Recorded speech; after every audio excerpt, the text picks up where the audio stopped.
¿Qué tal, gente? ¿Cómo les va? Bueno, espero que muy bien. Nuevo video de Siciliano en su taller para tener la charlita que tenemos cotidianamente, donde un grupo de amigos nos reunimos acá en mi taller, generalmente un rato antes, un rato después de la cena, para, en fin, charlar, intercambiar opiniones, experiencias. Profesamos el amor a la antigua escuela y por sobre todas las cosas el amor a las herramientas. El saludo a los amigos de la primera hora del canal, entre ellos el querido Dalton, el querido Cobursa, el querido Zapito, 09 Michael, Jonathan, el querido Jonathan está siempre, Gastón Montenegro, Adriano Track. Circunstancialmente anda dando vueltas en fan club. Bueno, tengo la suerte de tener un fan club. Tenemos el amigo Roberto, el amigo Ricardo, el amigo Manuel. Bueno, un montón de amigos que están siempre, Facundo Faraone, el amigo Oscar, Oscar con K, Alejandro España, un maestro. Voy a empezar a responder y vamos a empezar a hablar a través de Instagram. Vamos a ver si también podemos hacer algo a través de Instagram como para estar un poco más en contacto, llamémosle en forma directa. Bueno, saludos a todos los amigos que por ahí me estoy olvidando de alguno. Estoy dejando siempre alguno afuera, pero el abrazo a la distancia al amigo CF, Servicios Eléctricos, Alma Fuerte, el querido Cronos, que hasta donde yo sé venía desayunando con las charlitas, pero vieron cómo es esto. Guillermo Electricista, grandes amigos que están siempre bancando. Quizás no las opiniones de uno, pero sí por ahí el dar la cara, el expresar una opinión que por ahí sea la contraria a lo políticamente correcto o a la que le gusta escuchar a muchos. Eh, Siempre me caractericé por nunca decir lo mismo que otra persona. Si de casualidad mi opinión sobre un determinado tema encaja en la opinión de otro, perfecto, opinamos igual. Pero si no, nunca falseé para agradar. Hago estos comentarios introductivos, dado que el canal está atravesando como una especie de turbulencia, dado que aparentemente han descubierto algo que mi querido padre, y lo estoy diciendo de forma irónica, ya me decía desde cuando empecé a tener uso de razón. Mi querido padre siempre me dijo, Tano, porque me decía Tano, vos estás mal de la cabeza. Yo creo que muchos de los que miran los videos, si pudiesen hablar con él, creo que ahora para comunicarse con él tendrían que comprarse una tabla Ouija. Pero bueno, lo considerarían un ídolo. Quizás no por demasiadas cuestiones técnicas, demasiado desarrollo, que era un tipo muy lúcido y muy bueno en lo suyo. El tipo era muy buen chapista, cosa que yo no soy. Intenté enderezar un par de autitos que compré y ya he contado la historia. Y creo que estaba mejor antes. Si lo chocaba de vuelta contra un árbol, volvía a estar un poco mejor de lo que yo lo había enderezado. Algunos me decían, sos muy crítico, el auto está bien. Otros, bueno, tenía la suerte de tener a mi tío Pepe, chapista, pintor. Eh, y era muy buen carpintero, cosa que yo no hago. No me gusta la carpintería, son contadas las cosas que he realizado. He hecho varios entretechos en machimbre de 1 pulgada, cuando se construye en 2 niveles, en una época y quizás se siga haciendo ahora, ¿no? La verdad como estoy un poco alejado de la construcción. Pero se construía en 2 niveles y a una altura, de, vamos a decir, 2,40 m, 2,60 m, se hacía un entretecho con, obviamente, al principio se utilizaban tirantes de madera, después ya se empezó a utilizar el perfil tipo C, y así, bueno, trabajaba con esa carpintería que los clientes quedaban conformes. Pero no sé hacer más que eso, y lo que he desarrollado en la escuela técnica, circunstancialmente, en las rotaciones de taller en el área de carpintería, que he aprobado con 7 cuando se aprobaba con 6. Yo soy de la época que se aprobaba con 6. Pero bueno, el 6 de aquel momento era un 8 o un 9 de ahora. Era bastante heavy. Bueno, hechas estas presentaciones y estas aclaraciones ya prácticamente aburridas y obsoletas, aprovecho a mandarle un abrazo grande a mi querido amigo Miguel. Miguel, como siempre, aportando conocimiento, dando una mano a quizás los amigos que por ahí tienen una curiosidad, una duda. Yo no llego a tiempo, Miguel está ATR, atento a estudios, y bueno, responde. Lo que él comente está avalado por mí porque opinamos exactamente igual o parecido sobre una cosa. ¿Por qué? Porque nos fundamentamos en bases técnicas. O sea, hablamos y tratamos de movernos hablando técnicamente. Y bueno, tenemos prácticamente la misma formación y bueno, lo avalo. Contamos con la participación estelar del querido amigo Gregorio Casa, que la verdad, gran persona. Los invito a que se den una vuelta por su canal. Muy interesante los temas que desarrolla. Yo considero que mi canal se basa en toma de contacto de herramientas, que es como nació. La descripción del canal no se modificó, sacando que no soporto a tipejos videos y me parece un terrible gil, y tampoco banco canales infomercialistas chetos. Eso fue lo único que se modificó. Yo en ningún momento puse que desarrollo tutoriales, porque muchos dicen, no, explica bien cómo se hace, porque así no se entiende. Yo nunca dije cómo se hacen las cosas. El día que yo diga, les voy a mostrar cómo se hace algo, ahí pueden criticar. Yo lo que muestro es el día a día de un técnico en los domicilios, donde generalmente, por el ámbito donde uno se mueve, que si siempre los videos están realizados en lugares desfavorables. Si yo hiciese un videíto donde paso la cinta de pasar cables, la paso por una punta, sale por la otra, le ato los cablecitos, tiro, paso, conecto los bastidores, 2 minutos antes de terminar la tarea, cableé todo, tengo que conectar en el tablero, bajo la general, lo enchufo. ¿Dónde está el mérito? Si eso lo pueden ver en cualquier otro lugar. Acá lo que se muestra es la cotidianeidad del tener que tirarse al piso, meter la mano en determinados lugares, trabajar con tensión porque no hay manera de cortar, o hay manera, pero desfavorable para muchos. O sea, sí, está bien. Costaba poco, quizás, lo hablo por la reparación eléctrica, que empezó a tener sus repercusiones, es la palabra. Empezó a tener sus repercusiones, dado que, bueno, quizás al principio no la miraron mucho, ahora la miran y saltan todos los reglamentaristas chetos diciendo esto y lo otro. Nada me costaba transitar unas 25 veces los 20 metros que hay, porque no creo que lo haya modificado el cliente, desde la vivienda hasta detrás del medidor, donde hay una llave de corte múltiple y los dos tapones o fusibles. Les hago una sugerencia. Cuando van a cortar la tensión mediante ese tipo de llaves, llaves de corte múltiple, o sea, corta vivo y neutro. Son dos platinitos que mediante una leva tocan o no tocan. Abierto o cerrado, no hay nada que ver. A veces, por circunstancias, electricistas de barrio, que lo llaman en la noche, como pude haber sido yo, pasa que esa llave está dañada. Esa llave está dañada y no está haciendo contacto un platino.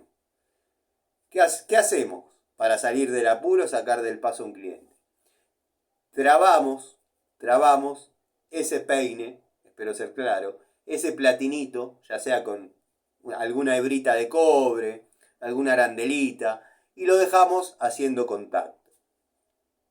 Entonces la luz va a cortar igual, porque vamos a estar levantando o bajando, depende cómo esté puesta, la llave y la luz se va a cortar, la lámpara se va a apagar.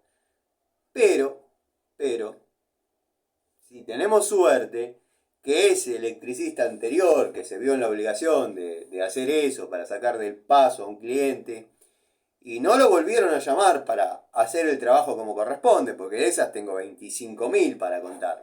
Sácame del apuro ahora, después en la semana. Quedaron así. Hay que ver si ese platino que quedó en forma directa, Dios quiera, sea el neutro. Si es el vivo, muchachos, es lo mismo que no hayan cortado nada, porque la luz se va a apagar, pero va a estar todo con corriente. ¿A dónde viene toda la recomendación después de toda esta zaraza que dijiste, Tano, irresponsable, mal llevado? Cuando se encuentren frente a un tablerito, vamos a llamarle, con llave de corte múltiple y fusibles, tómense el trabajo de aflojar los dos fusibles. Sáquenlos y en lo posible guárdense uno en el bolsillo. ¿Por qué? Porque no falta el que haya una casa atrás, una adelante, estén conectadas las dos casas con lo mismo y sale el abuelo, que me ha pasado, se cortó la luz. Ah, sí. Mi yerno sacó los tapones. Los pone, levanta, y los que estamos allá somos nosotros. Por eso yo en una época sugería, cuando estemos trabajando en algún lugar donde, como puede ser un consorcio, o donde puede ser que una llave térmica controle más de una vivienda, dado que no estoy diciendo nada nuevo, o sea, hay propiedades donde hay una llave térmica general, después habrá 3, 4 más seccionales, pero al cortar la general, las 3, 4 seccionales quedan sin tensión. No estoy diciendo nada que no sepan. ¿Dónde pasaba mucho esto?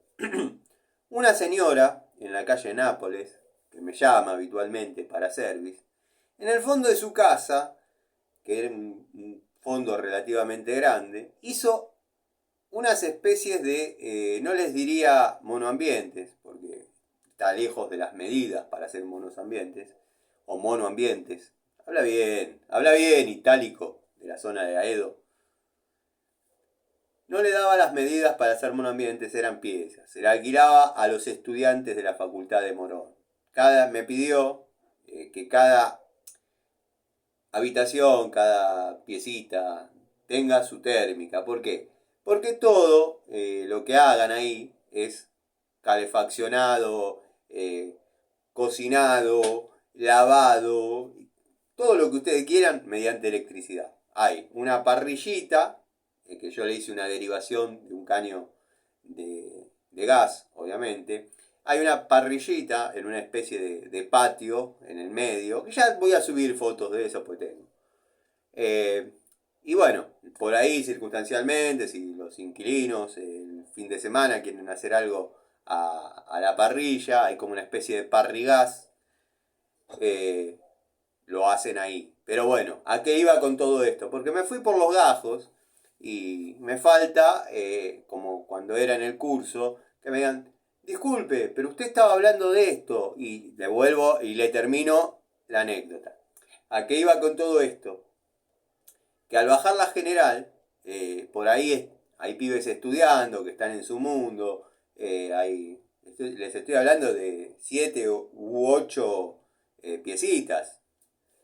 Y por ahí alguno está ajeno a que uno está haciendo maniobras, y entonces se encuentra que no hay luz, va, se fija y dice, saltó la térmica.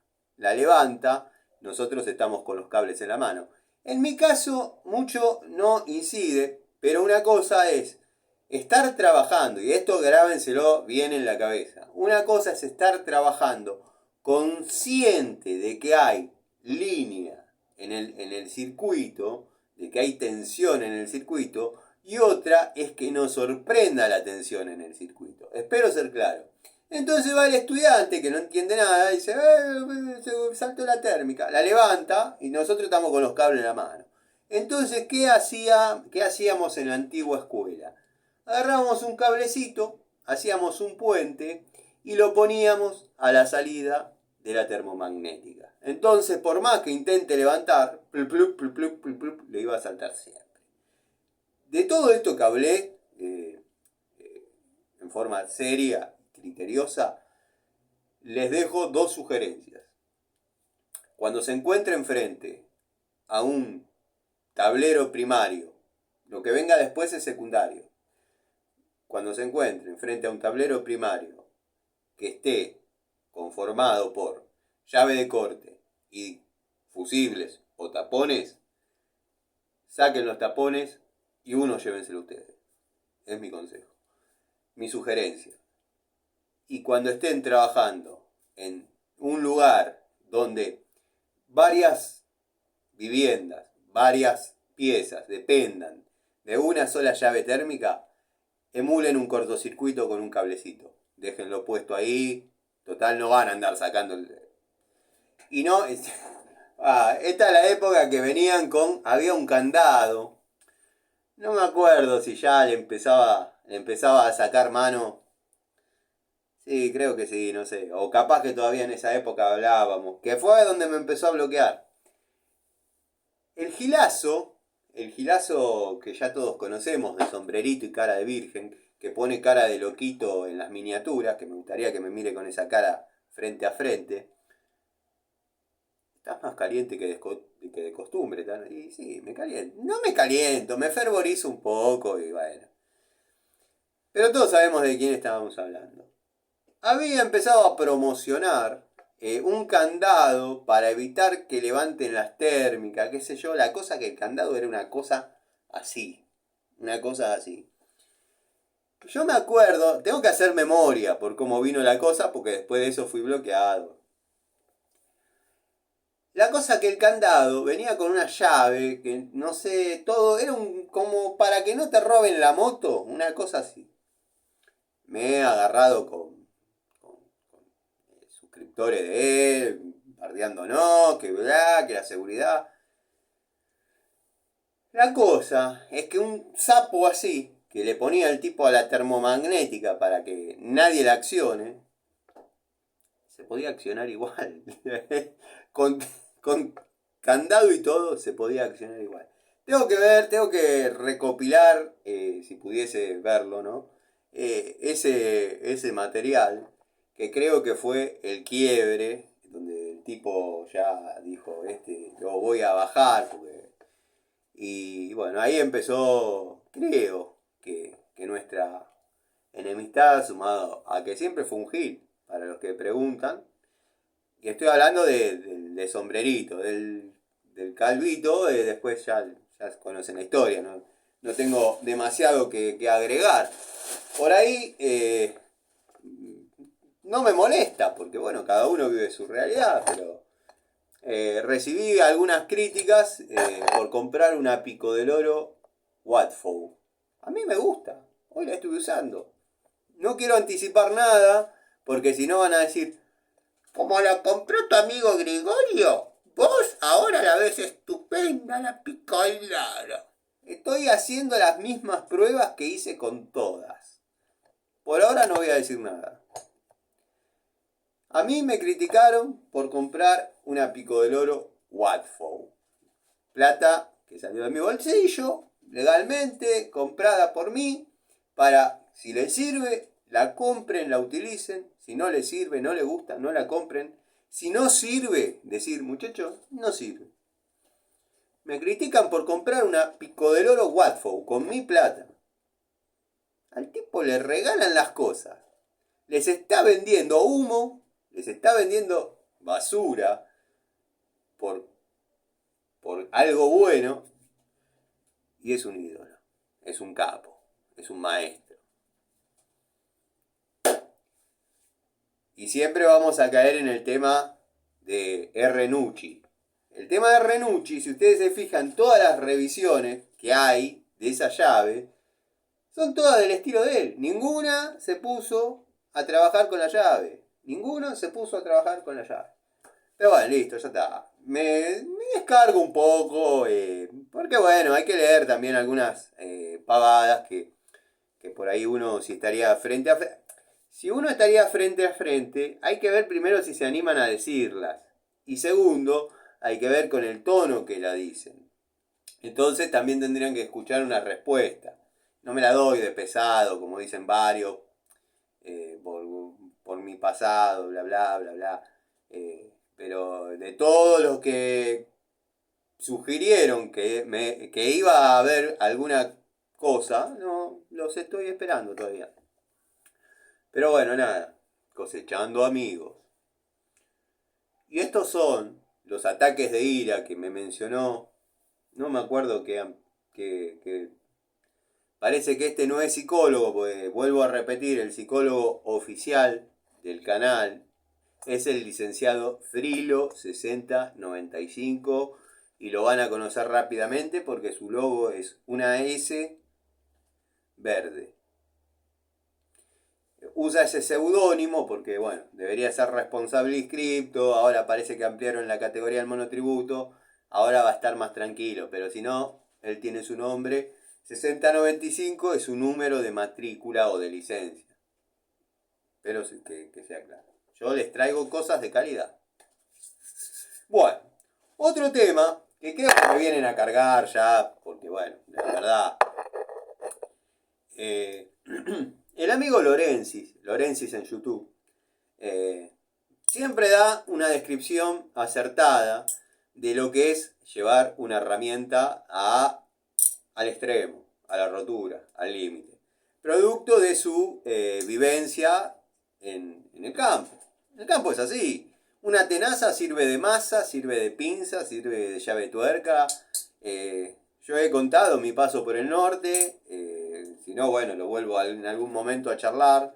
Estaba con mi tío. Mi tío tenía la sucursal de La Rioja, de la fábrica de hielos Polín. Y él me llevaba y le encantaba andar, ir y venir. Ya previamente les comento que el tío Chiche había fundido la sucursal de Tucumán. Lo que pasa que los gringos giordanengos, que eran los que son, hace un tiempo que no voy a Córdoba, tendría que ir. Esto puede aclarar un poco el amigo Pablo de Villa Carlos Paz, si está viendo, ya creo que no está viendo mucho. Los, los dueños de Hielos Polín eran los gringos giordanengos y le tenían un gran aprecio a mi tío. Mi tío estaba laburando con ellos cuando era una sola sucursal en la zona de Villa Carlos Paz, que quedó como sede central. Y abrieron la de Tucumán. Bueno, mi tío Chiche, estaba al frente de la sucursal de Tucumán. La fundió. Se imaginarán. Bueno, antes de fundirla había 3 sucursales. Estaba Carlos Paz, Tucumán, La Rioja. Bueno, se funde Tucumán, mi tío a La Rioja, y bueno, ahí lo tenían un poco más cerca, a 400 kilómetros, para controlar, qué sé yo. Debe ser uno de los pocos tipos que fundió una fábrica de hielo cuando a la sombra hace 45 grados, en la ruta que se repartía y se trabajaba.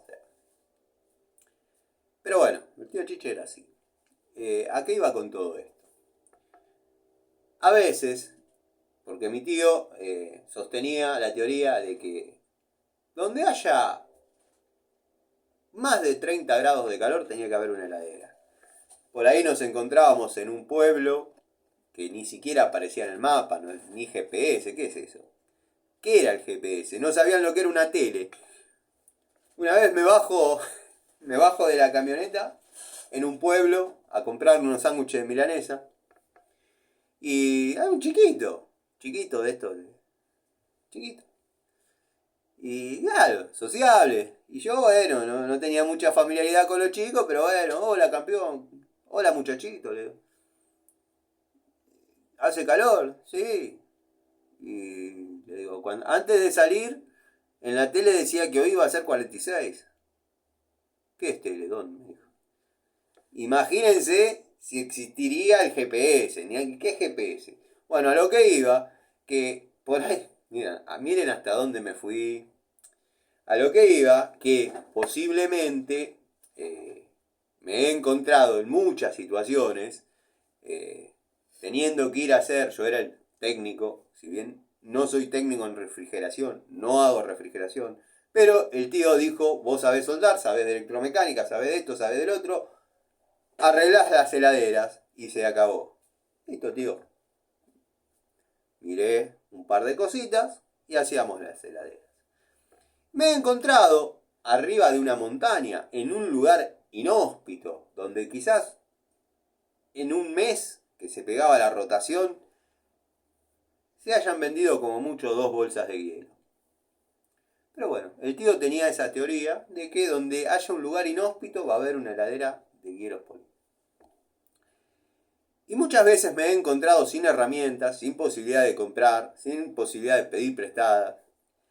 Y he tenido que usar lo que había. Por eso, arreglando la camioneta, cuando quedábamos tirados en medio de kilómetro no sé dónde, entre Sanagasta y La Muerte más o menos. No sé, lugares que bueno, tengo que hacer memoria. Estamos hablando de 25, 26 años atrás. Había fallecido mi vieja. Bueno, cuestión que entiendo lo que dice el amigo Lorensis en YouTube.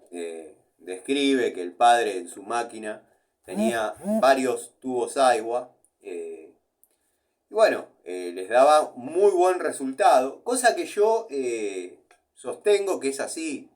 Los tubos agua, sacando los que vienen ahora. Y yo he juntado, porque a veces como volvemos a cuando arrancamos. Me parece que me vienen a gastar un poco defendiendo esto, que es indefendible. Esto es un tubo de 13 milímetros de los de agua, de la actualidad de agua, ¿no? Observen la pared que tiene este tubo.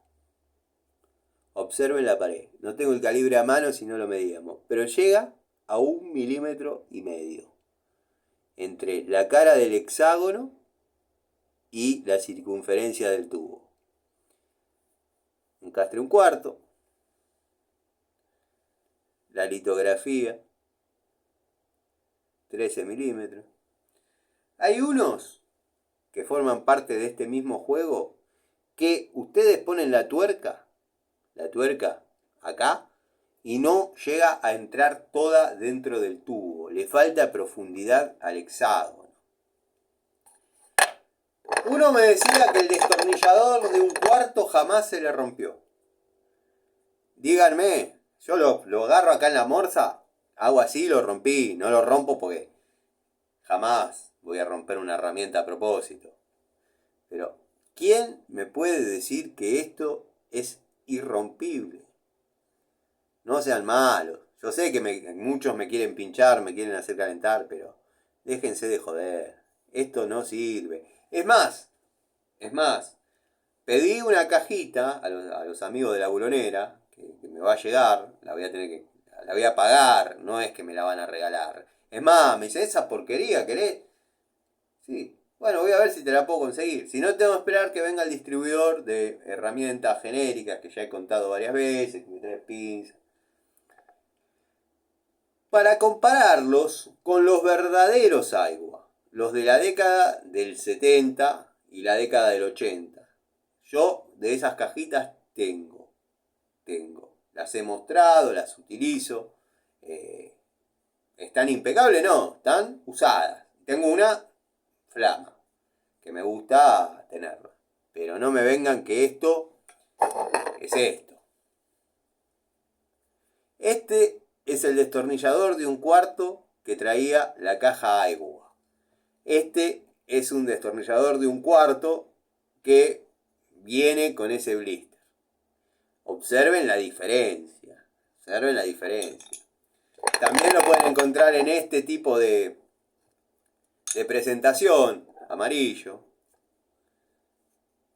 bueno, acá no se aprecia en este que es transparente, llamémosle, no me sale la palabra ahora, hasta dónde está profundizada la varilla. Pero bueno, ¿vieron cómo es esto? Esperen que cometí un error.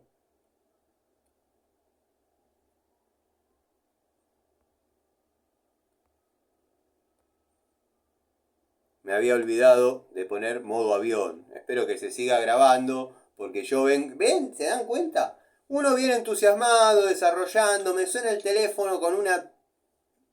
Nada, ya me calenté. Mañana, a vos, que si me estás viendo, a ese horario no voy.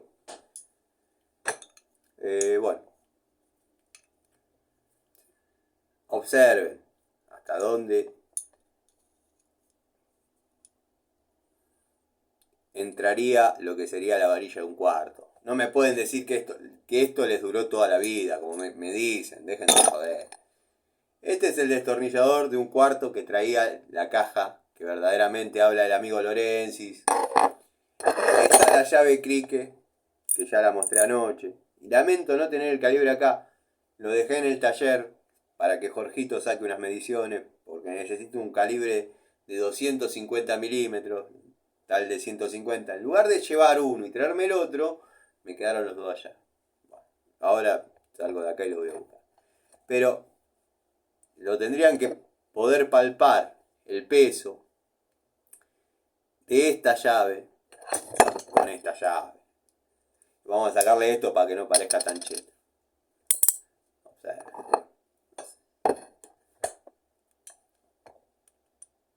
observen la terminación de una, observen el grado de acero que se ve, la diferencia. Son herramientas, una es una herramienta, la otra es algo parecido a una llave tubo. Bueno, ¿qué pasaba? Y esta viene, es la parte que el amigo Tito me preguntaba. ¿Qué pasaba, Tano, que se te rompían y quedabas sin adaptador de hembra 3/8, macho de 1/4?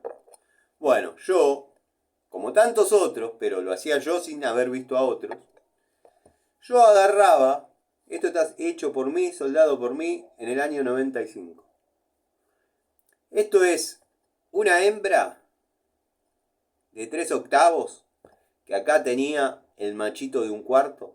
Bueno, lo que se me ocurrió es agarrar el tubito 1/4 hembra de una T que venía negra con un segmentito rojo y un elenquito de tubos que también había buenas e impresentables. Bueno, como yo no usaba esa T con las puntas, que las tengo dando vueltas, a ver si las encuentro fácil, las muestro, si no, van a tener que bancar.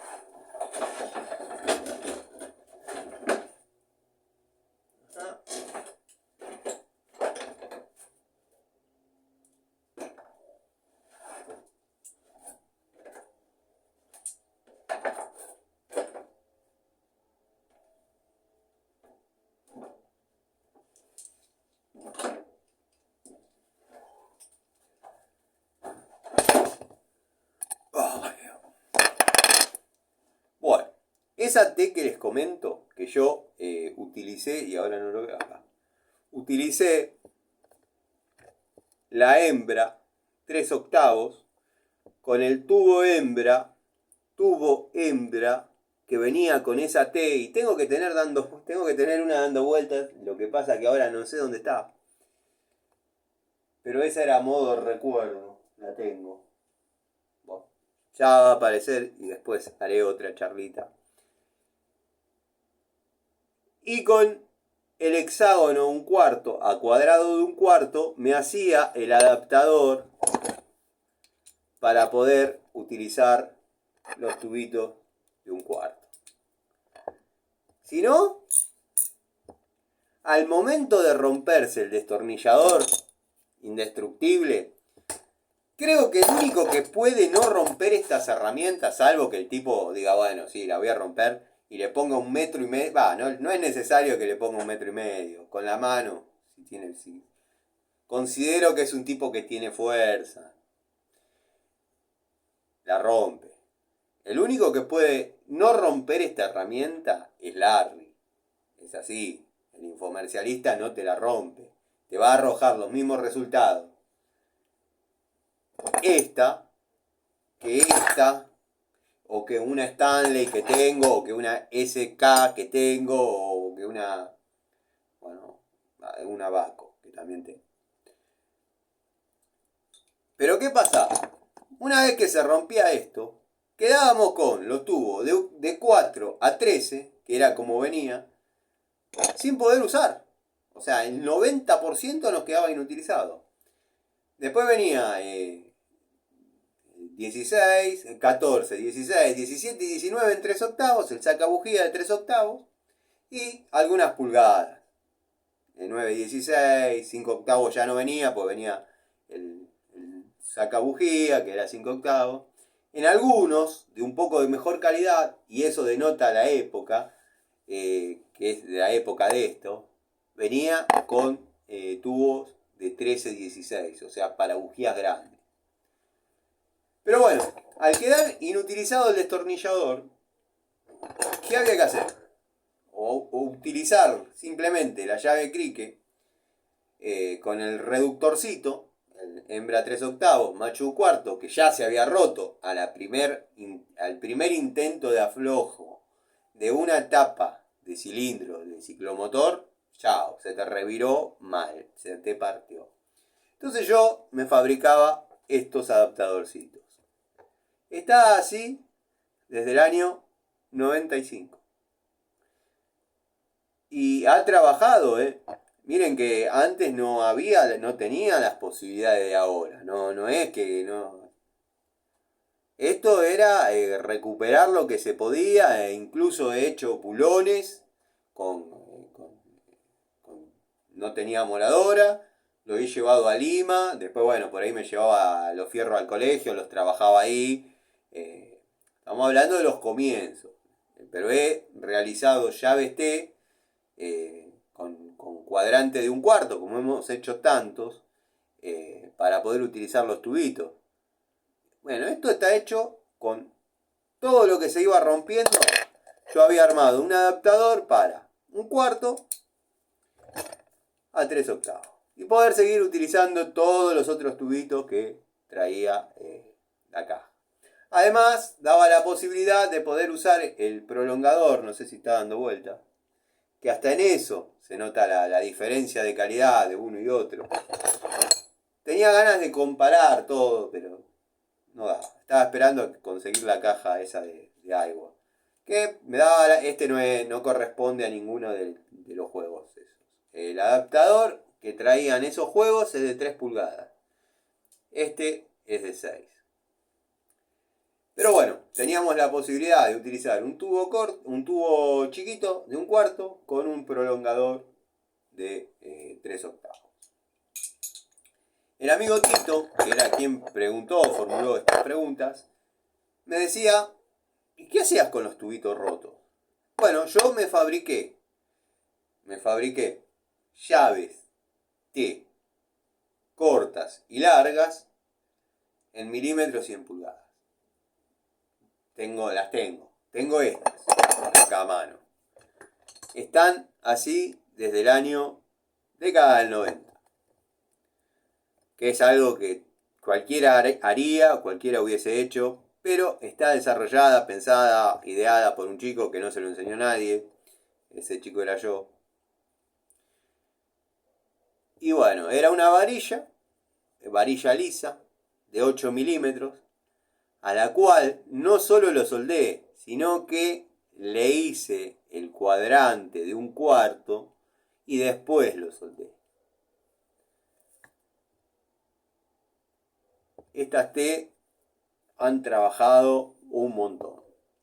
Calculo, producto de la temperatura que se levantaba en el tubito a raíz de la soldadura eléctrica, y después al ser enfriado en aceite soluble, dado que hice varias pruebas, dejarlo enfriar solo, enfriarlo con agua, meterlo en la cal, el mejor resultado que tuve fue enfriarlo en aceite soluble. Bueno, quedaron con una dureza que hoy en día puede trabajar a la par de cualquier llave T que tengo, en esta medida, ¿no? Una medida simétrica. Bueno, tengo esta es de 9 particularmente, está hecha con los tubitos de esa época. No sé si se va a apreciar. Después tengo la de 716. Corta. Hecha, confeccionada con el mismo sistema. Con el tubito de 11 me hice una igual, pero larga. No me acuerdo, en el Peugeot 404, la verdad no me acuerdo, qué uso tenía, que no se llegaba con nada. No se llegaba. Había que tener las herramientas, se llegaba, pero bueno, yo no llegaba con la llave de arriba, con la llave de abajo. Me hice la larga. Esta es esta, pero larga. Con un fierro un poquito más cojudo. En vez de varilla de 8, de 10, se me gastó la varilla de 8. Tuve que limar un poco más porque todas las que hice, les vuelvo a repetir, no sé si lo van a apreciar ahí, no, es imposible. Pero todas tienen el cuadrado de un cuarto, no es que simplemente lo apoyé y lo soldé. Lo laburé, lo pensé y lo laburé. Y bueno, y así están todas. Tengo una caja ahí que tiene muchas herramientas y las puedo localizar, pero hoy pude rescatar estas, sacando un par de cosas sin que se despelote tanto, porque tengo un par de fotos que iba a subir a la comunidad de la necesidad de limpiar y ordenar el banco de trabajo. Yo giro la cámara así o giro la cámara así y es Kosovo de herramientas. Y de bancada de motor. Engranaje de distribución. Árboles de leva. Todo esto está para medir, para comparar y para llevar a rectificar según corresponda, no corresponda. Se trabaja, en el taller se trabaja. Pero bueno, qué sé yo. Hay gente que por ahí le gusta otra cosa. Esto es así. Bueno, aclaré el tema de tubo. De hecho, no sé si lo mencioné porque arranqué un poco arriba. Dejé en la comunidad, para los que dicen que no banco los tubos Taiwán. Ay Dios. Tengo prácticamente una batalla personal con un sujeto, cheto, por... no digo humillar, porque la verdad no tiene esa esencia el tipo, no es tan mala leche. Pero de mostrar herramientas que quizás para el trabajador cotidiano o el que está empezando no estén al alcance. No estén al alcance. Por ejemplo, sin criticarlo, no estoy criticando. Cuando armó la caja de herramientas esa que quería, la finalidad de él era mostrar la caja. Está perfecto. Yo lo hubiese llenado con herramientas que estén al alcance del pueblo. Pero vamos a la realidad. Quizás él no tiene esa cantidad de herramientas que estén al alcance del pueblo. Él la llenó con lo que tenía, está bárbaro. Pero es todo Nipex, todo Chinalock, todo un tipo que está empezando, que está queriendo armar su elenquito de herramientas para despegar, de arrancar solo, porque pasa mucho y se comunican. Hablo con algunas personas, me dicen, a mí lo que me faltan son las herramientas, pues yo llego a la obra y mi jefe viene después. Yo ya arranco y me llama por teléfono y me dice ya estás ahí, y yo le doy. Y nada, y yo gano como un empleado y nada, porque lo único que no tengo es las herramientas. Bueno, yo te estoy dando una punta de cómo armarte de herramientas para empezar. Son canales que chocan, sacando los temas que tenemos. Son canales que chocan. Y me dicen a mí que yo no banco la calidad Taiwán de la década del 70, 80 y 90. Yo no banco estos tubos que se llaman agua, que son esta porquería, que no sirven. No tiren la plata, aunque valgan 2 pesos, no tiren la plata.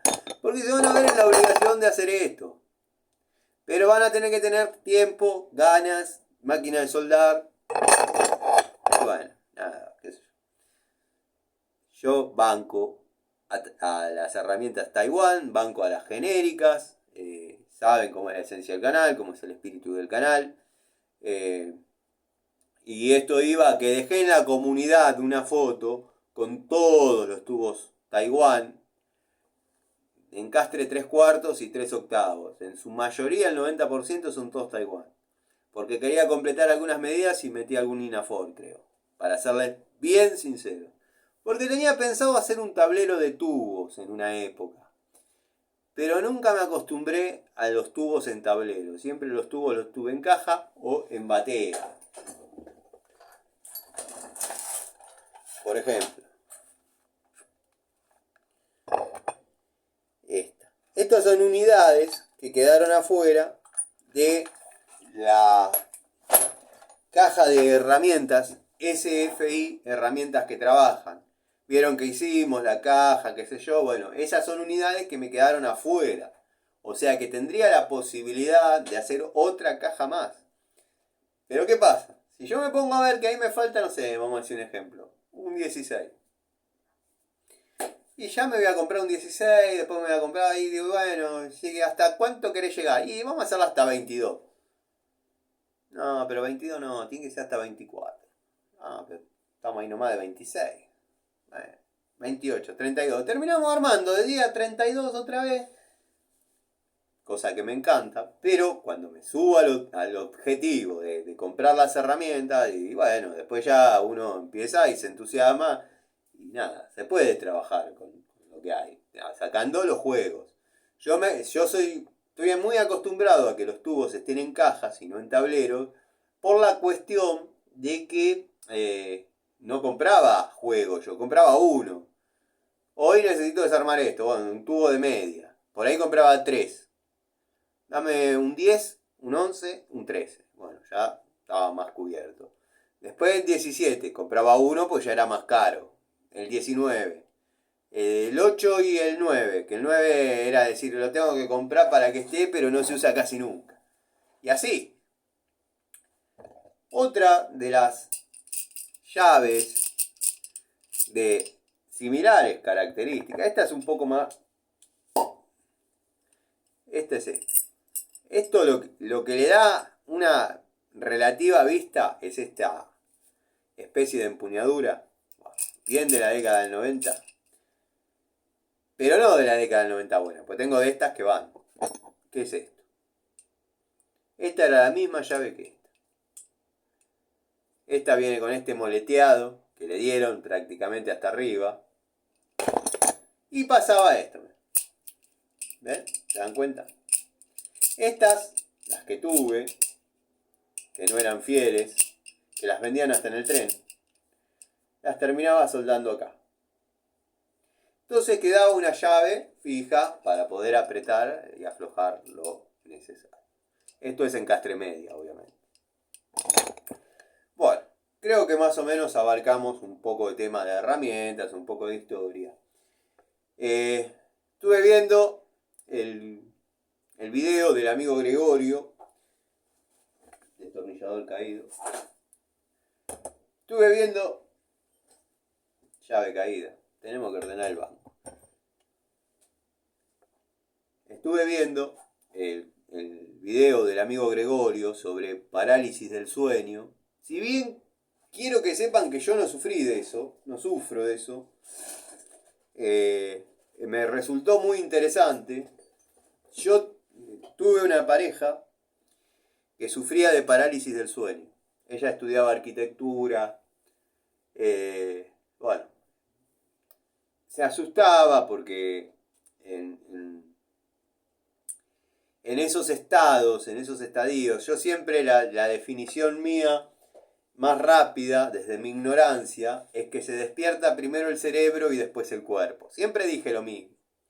Pero no era tan común hablar de parálisis del sueño. Era como algo que era un tema que, bueno, y ella se asustaba porque en esos estadios, que quedaba limitada de la posibilidad de mover el cuerpo, se le aparecían entidades, espíritus, no estoy hablando de mi señora, la Mai, estoy hablando de una relación que tuve antes.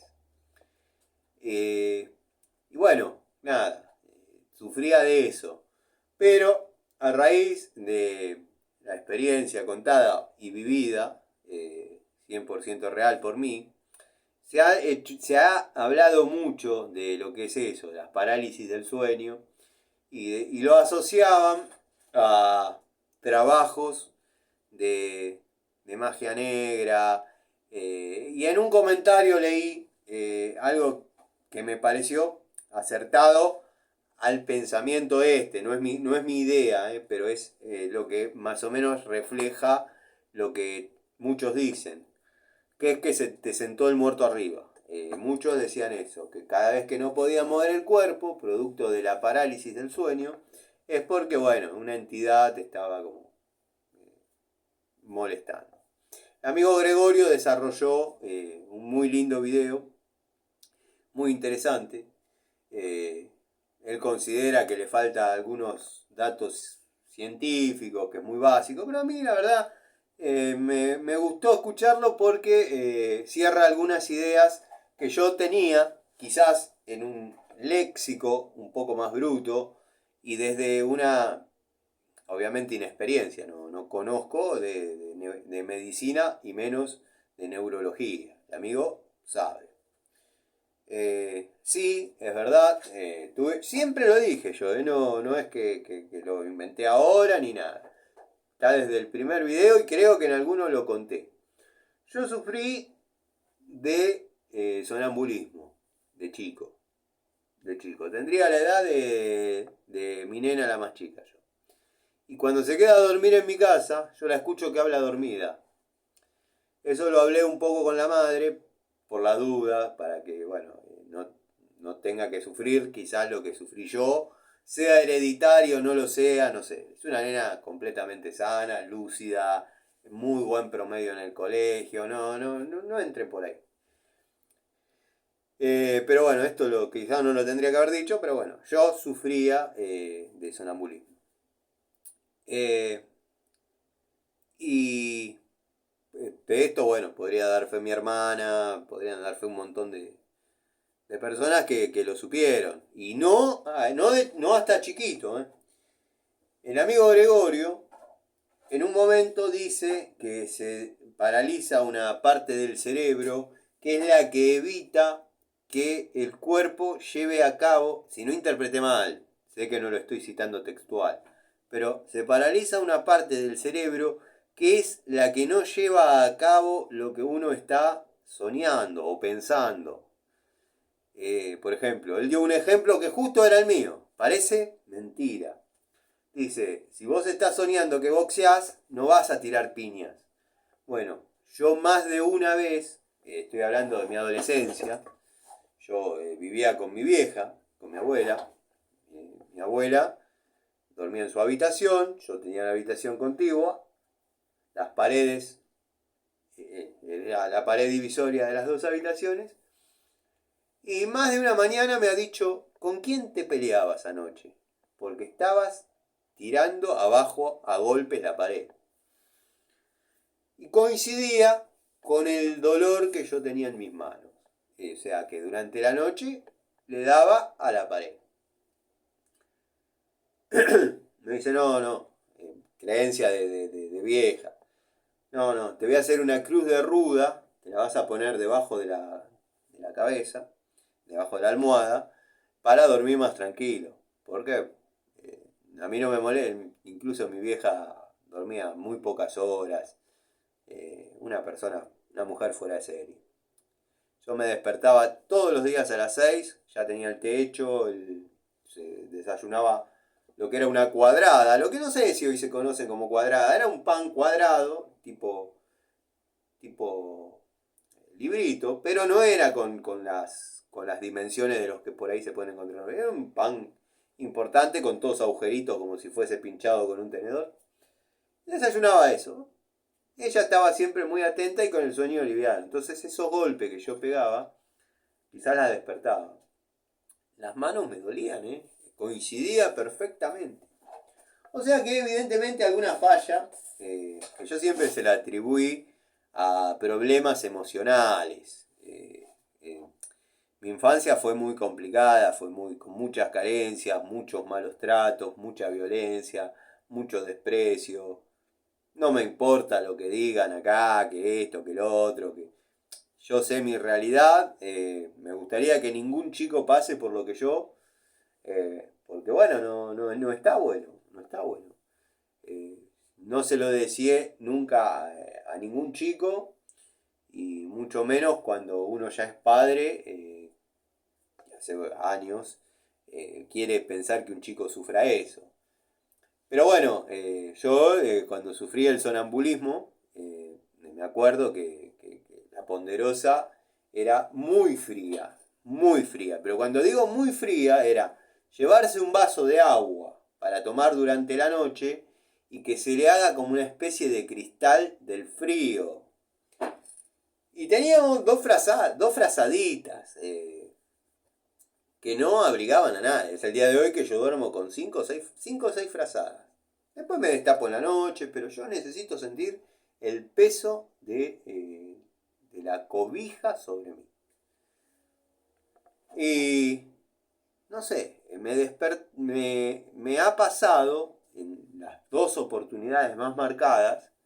Una fue acostarme en la cama, obviamente, dormirme y despertarme en la escalera, que ya todos conocen, nada más que no estaba pintada en aquel momento, de chapa, de todo de chapa porque bueno, Antonio conseguía de chapa.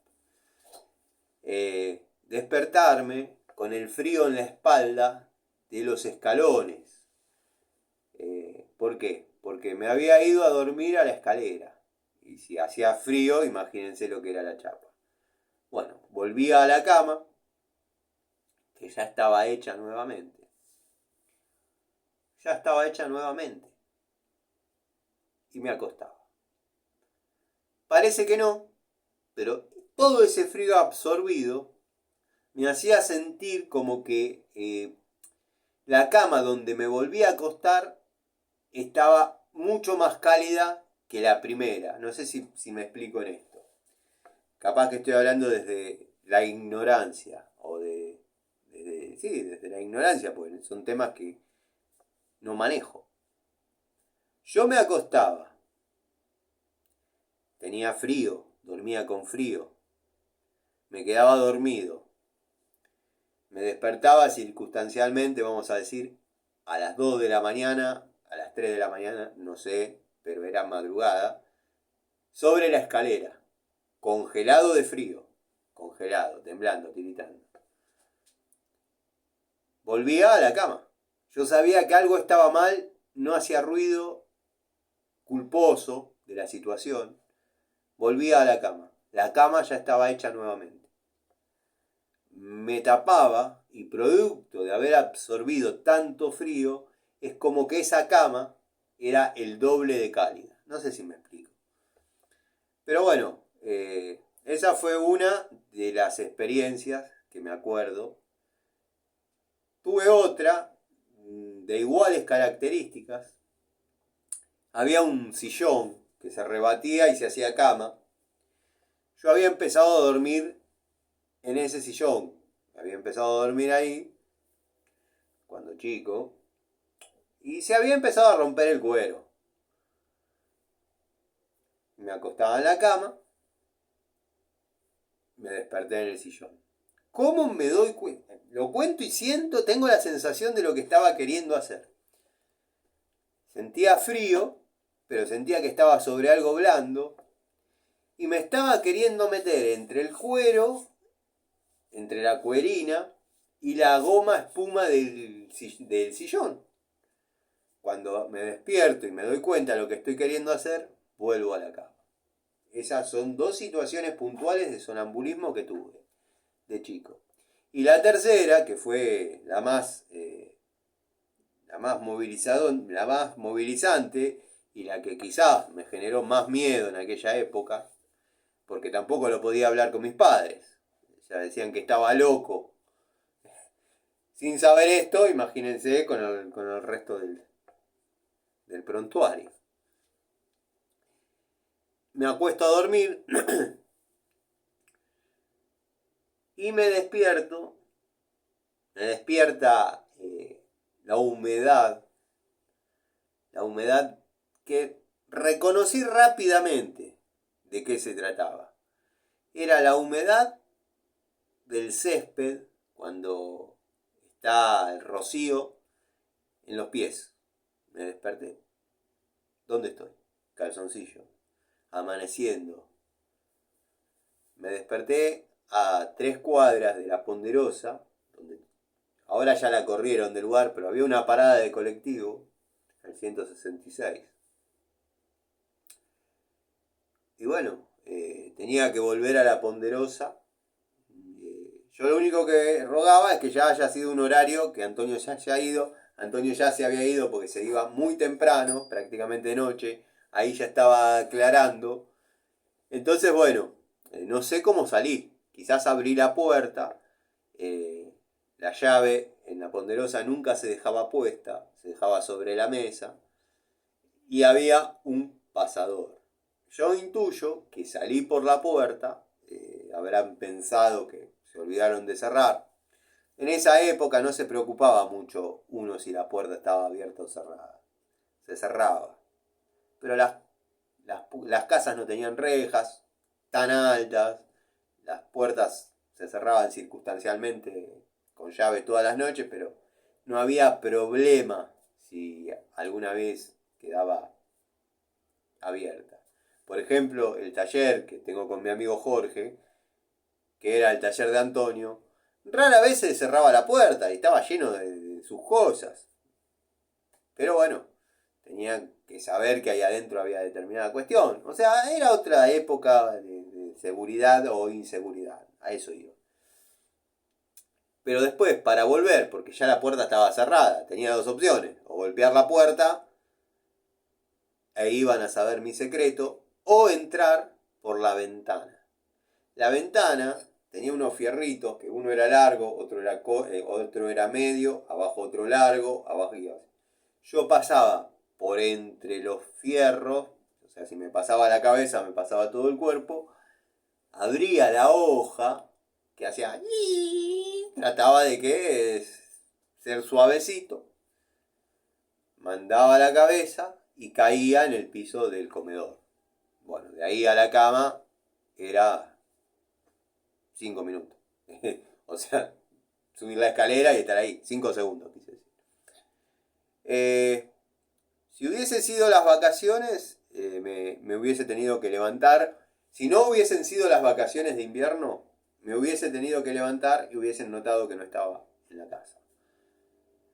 Como eran las vacaciones y Alicia dormía hasta cuando se le ocurría, que era más o menos las 11 de la mañana, pero estaba mal visto. Estaba mal visto que una ama de casa duerma hasta las 11 de la mañana. Yo me iba al colegio solo a la mañana. Yo iba a la mañana. Éramos un grupito que una madre llevaba a sus hijos al colegio y nos íbamos como incorporando a ese malón que iba para la escuela 100. Después llegaba y bueno, estaba la taza de té. Y ahí nomás agarraba la bicicleta y me iba a la calle. Pero bueno, esas fueron las experiencias que yo tuve en sonambulismo que perduraron conmigo hasta los 28 años. Estamos hablando bastantes años atrás, pero hasta los 28 años yo me he sorprendido en alguna de mis separaciones, habiéndome levantado de la cama, ya obviamente viviendo en la casa que vivía con mi vieja, pero ya solo, Después, posteriormente, construí la mía, donde vivo ahora. Y habiendo tirado toda la ropa del placar. O sea, abriendo la puerta, tuyo, que fue así. Abrí la puerta, tiré todo, hice un desastre, me volví a acostar. A la mañana encontrar todo el desastre. Pero bueno, son experiencias que después no sé cómo fue, superé. No, hoy en día no tengo esos problemas de sonambulismo. Insomnio no tengo, me acuesto y me duermo muy poco. Pero bueno, son temas que uno a raíz de las experiencias vividas y dada la mecánica y la dinámica del canal del querido Gregorio, uno le propone temas y él, bueno, responde. Lo que me gustaría que hables, amigos, si llegaste hasta acá a ver, sé que no crees en nada, pero hay una base. Yo estudiaba en mis épocas de estudiante, quiero decir, cuando estaba en la escuela técnica, yo había hecho muy buena relación con un profesor que querían muy pocos, que era profesor de psicología, filosofía, instrucción cívica, y así lo hemos tenido en varias materias. Y hablábamos de lo que hoy se conoce como terapias de vidas pasadas. Yo sé que vos no crees nada de esto, pero ya en los libros aparecía como zoofrosis. Hablábamos mucho de la zoofrosis, de la cantidad de vidas pasadas, de cómo poder saber si uno vivió, si tuvo otras vidas, qué arrastró de esas vidas a esta. Y estaría interesante que desarrolles un informe, ya sea positivo o negativo, sobre ese tema. Si tenés ganas, si querés, yo te lo propongo.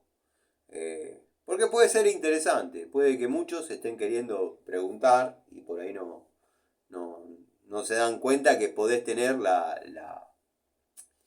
información del tema. Así que bueno, gente, hemos hecho una charlita, considero que estuvo entretenida, pero yo me entretuve al hacerla, no quiere decir que ustedes se entretengan al verla, qué sé yo. Así que bueno, nada, mañana videos de Siciliano en acción, para que vean que acá lo que se muestra es el día a día del técnico, del trabajador, de la persona que va a un domicilio, y no son generalmente domicilios de country, donde está todo perfecto, donde el presupuesto es ilimitado, son familias laburantes que tratan de buscar la solución con lo mínimo. Bueno, tampoco es que son casas de barrio de emergencia, en las cuales no tengo problemas de trabajar, pero se trabaja distinto. Los costos, obviamente, están. Los costos, mano de obra. Yo no voy a hacer la tarea que realicé hoy, que la vieron, la grabé, para que verdaderamente se vea, porque si me dicen, este habla mucho pero no hace nada. Que se vea dónde tiene que meterse uno, qué tiene que manipular uno, y no muchos la hacen. Y o la hacen de otra manera, no es que yo soy el mártir de San Martín, pero no hay ese contenido en canales que consideran maestros. No sé si me explico. El día a día es otro. El día a día es otro. Así que bueno, gente, les mando un saludo. Mañana vamos a hacer más videos, más charlitas. Y los invito a una nueva charlita, a un nuevo video de Siciliano en su taller. Saludos al amigo Ubaldo, al amigo Cronos, al amigo Así Cultivo, al amigo Almafuerte, CF Servicios Eléctricos, si te quedaste hasta acá, un saludo, al amigo Jorge de Uruguay. Y bueno, si sigo, no nos vamos más. Saludos, gente.